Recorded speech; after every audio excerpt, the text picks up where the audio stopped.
Hi there guys, I'm Nikhil from Greedy Tech, and in this video I'll be talking about the 10 plus best features of Motorola One Power along with some important tips and tricks. Now the first best feature about this phone would definitely be its display.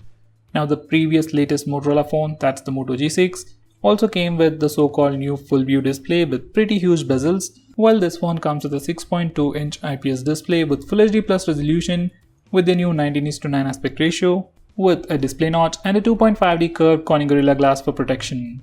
Specs aside and even the notch aside, display is actually pretty good, picture quality is great, and even the sunlight legibility is pretty good. Now the next best thing about this phone would be performance. This phone sports a Snapdragon 636 processor with Adreno 509 GPU, with 4GB of RAM and 64GB of storage. Once again, its previous iteration or the previous Motorola phone, that's the Moto G6, came with a Snapdragon 450 processor, and compared to that phone, this phone had a huge step up in terms of performance. And it can be comparable even with the latest Redmi Note 6 Pro, which also comes with the same Snapdragon 636 processor. Now the third best thing about this phone would be the Android One program. Now unlike the previous Moto phones, this phone for the very first time comes with Android One program. That simply means regular software and security updates. Now Moto phones haven't been the previous Moto, updates have been pretty slow, but because of Android One program, we should expect pretty frequent updates. Now going on next, it even has Dolby audio. Now there isn't any dedicated amplifier or a DAC on this phone, but it does come with Dolby Atmos sound enhancement, and it does make a difference when it comes to the audio experience on the headset. You get different sound profiles like games, music and movies, and you can also customize it to tweak the audio settings to your preference. Now the next best thing about this phone would be the huge 5000 mAh battery. Now with pure stock Android, and that too from Android One program with such a massive battery, this phone can definitely last you 2 days on normal usage. And even if you're a heavy user, even if you play PUBG continuously, this phone should definitely last you an entire day with some extra juice left. Now going on next, it even has fast charging support. Now just like the previous Motorola phones, at least their best mid-range segment phones, even this one supports turbocharging and comes with a turbocharger with a maximum output of 15 watts. In 1 hour, it charges from 0 to 50%, and it takes about 2.5 hours to charge the phone completely from 0 to 100%. Next, it even has the water repellent coating. Now once again, just like the previous Motorola phones, even this one comes with P2I rated water repellent coating, which protects your phone from splashes and light rain.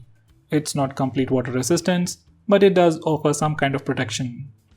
Now going on next, this phone has support for portrait mode for both the front and rear cameras. These are the sample pictures. Edge detection isn't perfect, but images do look kinda okay. Next, this phone has a feature called Selective Focus. Now using this feature, after you have taken a portrait shot, you can still change the focus point. Here's a quick preview.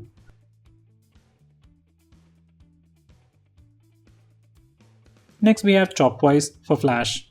Now this is another famous feature from Moto Actions. Once you enable it, you can do a chopping gesture with your phone to turn on the flash. You can do it again to turn it off. Next we have Twist for quick capture. Now once you enable this feature, you can do a twist gesture to quickly open the camera application. You can do it once again in the camera application to switch between the front and rear cameras. Next we have the famous Moto display feature. Now once you enable this feature, whenever you get a notification, display lights up and shows you the notification and gives you options for quick actions. If it's a message, you can start replying directly from the lock screen, but you have to unlock the phone to send the reply. Next we have night display. According to research, using smartphones at night affects our sleep because of the blue light emitted by the display. Now once you enable this night display feature, it puts a warm tint on the display and filters all the blue light and helps you sleep better at night. You can enable it and disable it manually or schedule it to automatically turn on and turn off at a specific time. Next we have jump to camera.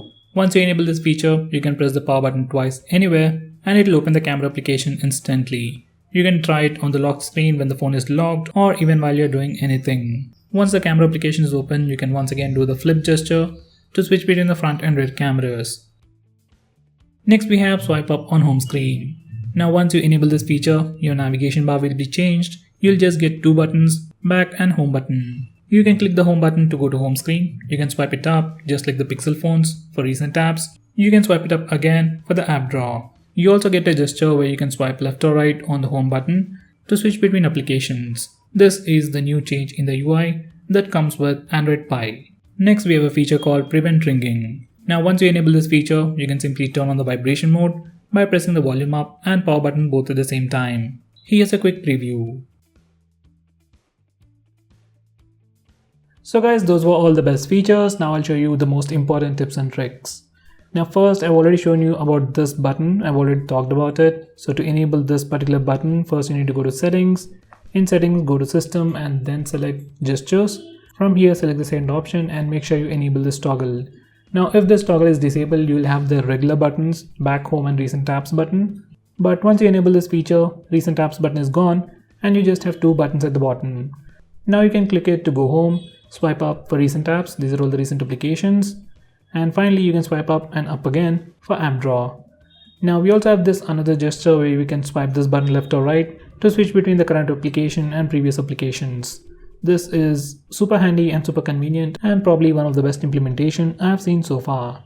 This is also something you can find on Pixel phones. On OnePlus 6T, this implementation is still pretty bad. Anyway, this is the new gesture that you get with Android Pie on the Motorola One Power. Anyway, now I'll show you how you can use split screen mode in this phone. Now starting with Android Pie, especially if you're using these gestures or this new navigation bar, first you need to go to recent apps page, just swipe up. Now click on this button, that's the icon. Now click split screen. Now once you do that, the current application will go to the top screen and you can select the secondary application from the list over here, or else you can scroll and select from here.